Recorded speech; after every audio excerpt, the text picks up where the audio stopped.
औज़ुबिल्लाहिमिनश्शैतानिर्रजीम बिस्मिल्लाहिर्रहमानिर्रहीम। Raccoon number 6 का आगाज होता है। अल्लाह ताला इरशाद फरमाते हैं, वमा मुहम्मदुन इल्ला रसूल, और नहीं है मोहम्मद मगर एक रसूल, क़द खलत मिन क़ब्लिही रुसुल, और यकीनन इनसे पहले बहुत सारे रसूल जो हैं वो गुजर चुके हैं। अल्लाह ताला नबी करीम सल्लल्लाहु अलैहि वसल्लम के बारे में इरशाद फरमाते हैं कि नबी करीम सल्लल्लाहु अलैहि वसल्लम सिर्फ एक रसूल ही हैं। अब यहाँ पर क्या मामला हुआ कि गज़वा उहद में, ये गज़वा उहद की बात चल रही है ना, तो अब वही बात अभी चल रही है। अल्लाह ताला फरमाते हैं कि यहाँ पर इसके बारे में क्या इरशाद होता है कि ये गज़वा उहद में जब तीर अंदाजों के दस्ते जो थे उन्होंने दर्रा छोड़ दिया, यानी कि अपनी वो जगह छोड़ दी, तो मुशरिकीन उन पर पीछे से हमला आवर हुए और मुसलमानों को शिकस्त हुई। रसूलुल्लाह सल्लल्लाहु अलैहि वसल्लम के दांत मुबारक शहीद हुए, आप सल्लल्लाहु अलैहि वसल्लम के चेहरे पर जख्म आए और खून बहने लगा। मुसलमान मुंतशिर हो गए, किसी को किसी का पता ना रहा। इन हालात में किसी ने बावाज़ बुलंद ये कहा, लोगो, मोहम्मद सल्लल्लाहु अलैहि वसल्लम कत्ल हो गए। इस पुकार का मुसलमानों पर बहुत बुरा असर पड़ा। बहुत से लोग मदीना लौट गए और मैदान जंग को छोड़ गए। चंद अफराद थे जो रसूलुल्लाह सल्लल्लाहु अलैहि वसल्लम के पास रह गए। इन हालात में नबी करीम सल्लल्लाहु अलैहि वसल्लम इन चंद अफराद के साथ जम गए और नबी करीम सल्लल्लाहु अलैहि वसल्लम मुसलमानों को बुलाने लगे। उन्होंने क्या कहा, इलैया इबादल्लाहि, मेरी तरफ आओ ए अल्लाह के बंदो। लोग फिर जमा हो गए और अल्लाह ताला ने उन पर सकीनत नाजिल फरमाई। इस वाक्य को यहाँ पर इस आयत के अंदर बयान किया गया है। अल्लाह ताला फरमाते हैं, वमा मुहम्मदुन इल्ला रसूल, और नहीं है मोहम्मद मगर एक रसूल हैं। मोहम्मद के रसूल होने से मुराद क्या है कि उनकी खसूसियत से रसालत लेकर आनी है। इससे मुराद ये नहीं है कि वो कोई खास, अल्लाह ताला ने उनको कोई खासियत, खास बंदा बनाकर भेजा कि उनको सारी गैब की बातों को मालूम है बल्कि अल्लाह ताला ने उनको रसूल ही बनाकर भेजा। अल्लाह ताला ने मजीद क्या इरशाद फरमाया अगले हिस्से में, कद खलत, अल्लाह ताला फरमाते हैं, कद खलत मिन क़ब्लिही रुसुल, कि इनसे पहले भी कई रसूल गुजर चुके हैं जिन्हें अल्लाह ताला की तरफ से पैगाम पहुंचा और वो वफात पा गए। पहले रसूल आए और वो गुजर चुके। कोई भी रसूल हमेशा नहीं रहा। अफा अफा इम्माता औ कुतिलन क़लबतुम, अब अल्लाह ताला ये क्यों, अल्लाह ताला ने ये फरमाया, तो क्या अगर वो रसूल तुम्हारे दरमियान में से वफात पा जाए या कत्ल कर दिया जाए तो तुम अपनी एड़ियों के बल पलट जाओगे? जिस तरह से ओहद के मैदान में इन लोगों ने ये काम किया कि जैसे ही एक शख्स ने ऐलान किया कि हज़रत मोहम्मद सल्लल्लाहु अलैहि वसल्लम को कत्ल कर दिया गया है, तो सारे के सारों ने खुद ही से अपने हौसले हार दिए और वापस भाग निकले।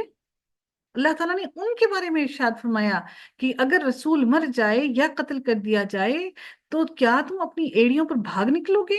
वमन यनक़लिब अला अक़िबैहि फ़लन यदुर्रुल्लाह शैआ, तो अल्लाह ताला फरमाती है कि तुम अपनी एड़ियों के बल जब पलट जाओगे, इस्लाम से कुफ्र की तरफ पलट जाओगे, क्या ऐसा है? और अल्लाह ताला फिर ये इरशाद फरमाते हैं कि और जो शख्स अपनी एड़ियों पर पलटेगा तो वो अल्लाह ताला को हरगिज कुछ भी नुकसान नहीं पहुंचाएगा। जो शख्स अपनी एड़ियों के बल फिरेगा उससे अल्लाह ताला को कोई नुकसान नहीं पहुंचेगा। और अल्लाह ताला फरमाते हैं, वसयजज़िल्लाहु शाकिरीन, और अनकरीब अल्लाह ताला शुक्र करने वालों को उनका बदला, पूरा पूरा बदला, उनकी पूरी पूरी जज़ा देगा। जो इताअत करते हैं, जो शुक्र करते हैं, हर हर मुश्किल हालात में लब्बैक कहते हैं। इसी तरह से रसूलुल्लाह सल्लल्लाहु अलैहि वसल्लम की वफात के मौका पर जब सहाबा कराम ने हिम्मत हारी, तो उस वक्त ये एक ऐसा वक्त था जब हज़रत अबू बकर सिद्दीक रज़ियल्लाहु ताला अन्हु ने कुरान की यही आयत तिलावत फरमाई कि क्या जब तुम्हारे दरमियान में से रसूल मर जाएगा, कत्ल या फिर कत्ल कर दिया जाएगा, तो क्या तुम अपनी एड़ियों के बल वापस पलट जाओगे? हत्ता कि हज़रत उमर फारूक भी अपने अपनी अपने जज्बात पर काबू ना कर सके। हजरत अब्दुल्ला बिन अब्बास बयान करते हैं कि अल्लाह की कसम, मालूम ये होता था कि लोग जानते ही न थे कि ये आयत नाजिल हुई है जो हजरत अबू बकर सिद्दीक रज़ियल्लाहु ताला अन्हु ने तिलावत फरमाई। लोगों ने हजरत अबू बकर सिद्दीक से इस आयत को हासिल किया और जिसने भी इस आयत को सुना तो वो बेसाख्ता इस आयत की तिलावत उसने शुरू कर दी ताकि उनके सबके दिलों को सब्र आ जाए। ये मौत बरहक है। हम समझते हैं कि हम अगर अपनी मौत के बारे में जिक्र करेंगे तो शायद हमारी जिंदगी कम हो जाएगी। ऐसा नहीं है। मौत को याद रखना चाहिए। جب اللہ تعالیٰ کی طرف پلٹ کے جانے کو یاد رکھیں گے تو ہمارے عمل بھی بہتر ہوں گے۔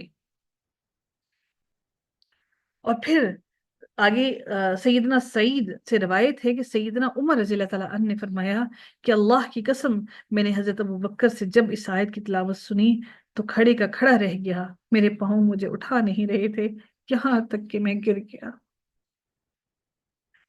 کیسے وہ بدبخت لوگ ہیں جو ان صحابہ کے بارے میں برے الفاظ استعمال کرتے ہیں، جن کو ہمارے نبی کے جانے کا اتنا غم تھا کہ ان کو سمجھ نہیں آ رہی تھی کہ اب کیا کرے۔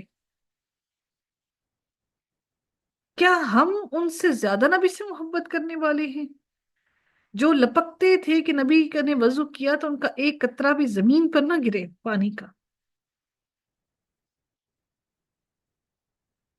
ہم تو نبی کی کسی سنت کو بھی تازہ نہیں کرتے، تو ہماری کیا محبت ہے نبی سے؟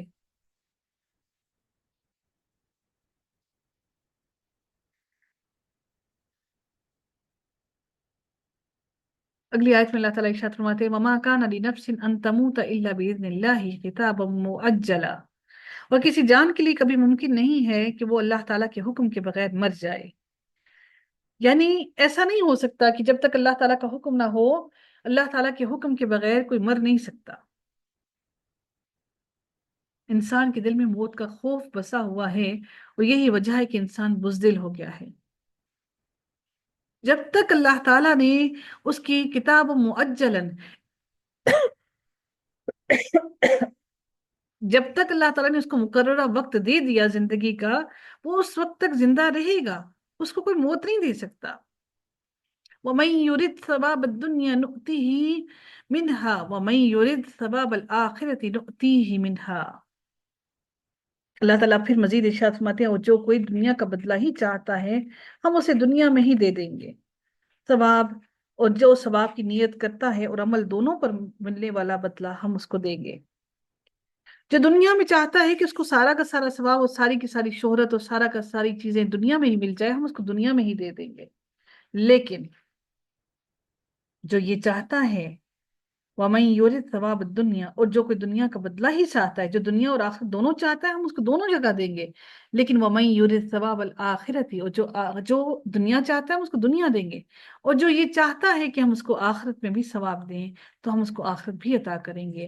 وَسَنَجْزِي الشَّاكِرِينَ، اور یہ اللہ تعالیٰ کی جزا ہے ان لوگوں کے لیے جو شکر کرنے والے ہیں۔ ہمیں اپنے مقاصد کو، اپنی ترجیحات کو سیٹ کر لینا چاہیے کہ ہمارا مقصد کیا ہے زندگی کا، اور ہمارے ترجیحات کیا ہیں، اور ہم نے اپنی زندگی کے لیے کن راستوں کو اپنا کر عمل کرنا ہے۔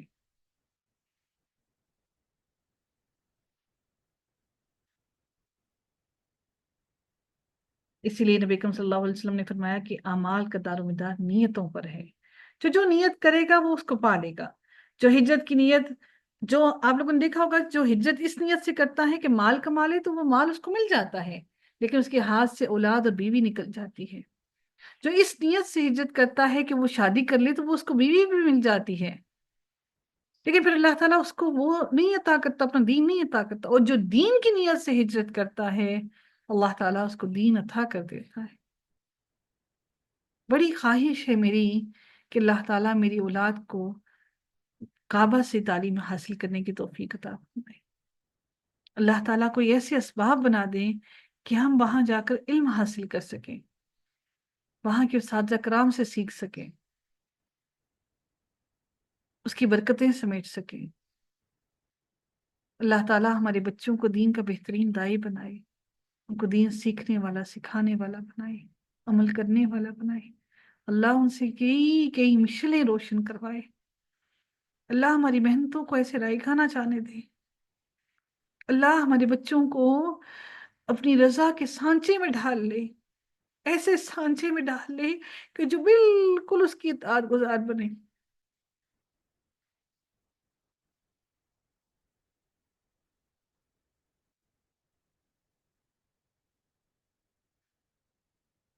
اللہ تعالیٰ ارشاد فرماتے ہیں وَكَأَيٍّ مِّن نَبِيٍّ قَاتَلَ، اور کتنے ہی نبی تھے جن کے ساتھ مل کر بہت سے رب والوں نے جنگ کی، ربیون، بہت سے رب والوں نے مل کر جنگ کی، ग़ज़वा उहद में मुसलमानों को जो जानी नुकसान हुआ, अल्लाह ताला ने उस पर तसल्ली देते हुए ये फरमाया कि और कितने ही नबी थे जिनके साथ मिलकर बहुत से रब वालों ने जंग की, यानी अंबिया की पैरवी करने वालों की बहुत सी जमातों ने जिहाद किया, वो शहीद भी हुए और उनको जख्म भी मिले।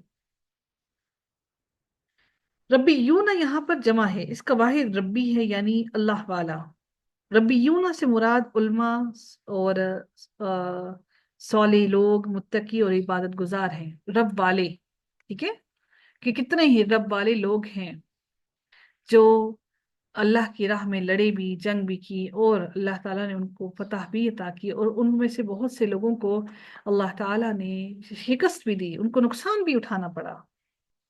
लेकिन फिर अल्लाह ताला ये भी इरशाद फरमाते हैं, वमा वहनु लिमा असाबहुम फी सबीलिल्लाहि वमा दऊफु मस्तकानु, और उसके लिए जो अल्लाह ताला की राह में उन्हें तकलीफ पहुंची, उन्होंने हिम्मत नहीं हारी और ना वो कमजोर पड़े और ना उन्होंने आजिज़ी दिखाई। नबियों के साथ जो जिन्होंने अल्लाह वालों ने जिन लोगों ने जंग की, वो किताल से कमजोर नहीं हुए और ना कत्ल गारत और जख्मों से शिकस्त से वो कमजोर पड़े हैं, बल्कि हर हर मौका पर उनकी उनके अंदर हौसला बढ़ता ही गया, बढ़ता ही गया। मैं कोशिश करूंगी कि ग़ज़वा उहद चूंकि चल रहा है, बहुत डिटेल में है, बयान करना चाहूंगी कि ग़ज़वा उहद में रसूलुल्लाह सल्लल्लाहु अलैहि वसल्लम की शहादत की खबर सुनकर और 70 अफराद को शहीद करवा के लोगों की हिम्मतें पस्त हो गई थी। मुसलमान मैदान जंग से भाग खड़े हुए, उन्होंने कमजोरी दिखाई और दुश्मन का दबाव कबूल करने के लिए तैयार हो गए कि ये ताकतवर हैं। इस मौके पर अल्लाह ताला ने इस्लाम के बारे में उनको उनका सारा माजी सामने रख दिया कि जब भी लोगों के सामने हकीकत खुली, वो दुनिया की बजाय आखिरत को अपना सब कुछ समझने लगे। जिंदगी उनके लिए एक बिल्कुल बेमानी सी चीज बन गई। सच्चे ईमान वाले कायनात और रब के हवाले से, रब की तरफ जो पलट कर जाना है उसके हवाले से देखते हैं, और ये नहीं देखते कि उनसे क्या कुछ छीना जा रहा है, क्या कुछ उनको उनसे छीन गया है।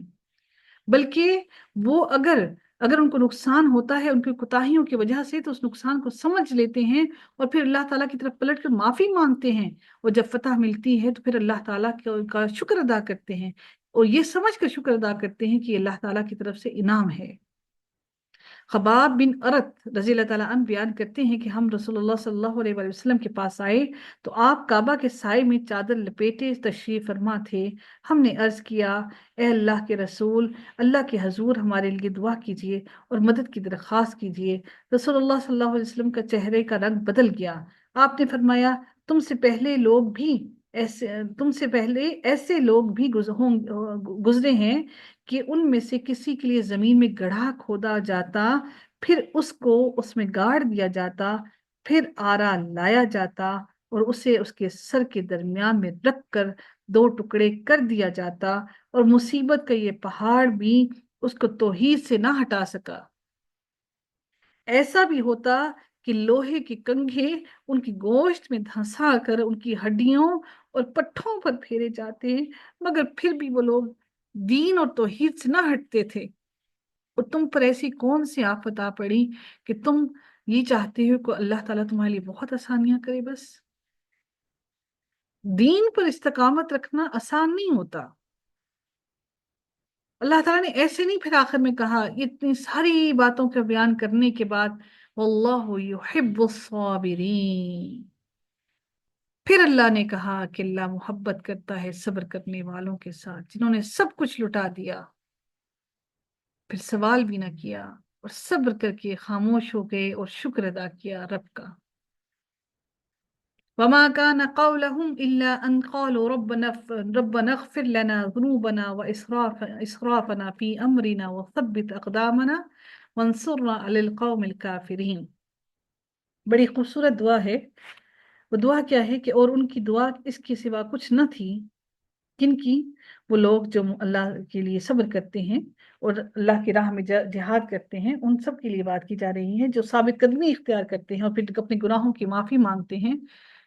उनके कलमात क्या हैं कि वो क्या कहते हैं, ए हमारे रब, हमारे गुनाहों को बख्श दीजिए और हमारे काम में हमारी ज्यादती को भी, यानी जो काम हमसे ज्यादती में हो गया, यानी कि जो काम हमसे ہمارے کام میں ہماری زیادتی کو بھی اسراف حد سے گزر جانے کو کہتے ہیں، یعنی اس سے مراد گناہ کبیرہ ہے۔ اپنے گناہ کبیرہ سے بھی اسرافنا، کہ اپنے گناہ کبیرہ سے بھی اللہ تعالیٰ سے معافی مانگنا، اللہ تعالیٰ سے پہلے اپنی گناہوں کی معافی کرنا، و اسرافنا، اور جن گناہوں کے اندر اس ذنوبنا کو واو حرف عطف دے کر اس کو مزید الیبوریٹ کیا گیا ہے کہ گناہوں میں ہم مزید اسراف کر گئے، ہم مال میں نہیں، ہم گناہوں میں بھی اسراف کرتے ہیں۔ فی امرنا وثبت اقدامنا، پھر کیا فرمایا، اور ہمارے کام میں ہماری زیادتی کو بھی اسراف حد سے گزر جانے کو کہتے ہیں، یعنی یہاں پر اس سے مراد کیا ہے، گناہ کبیرہ کی بھی مغفرت مانگی۔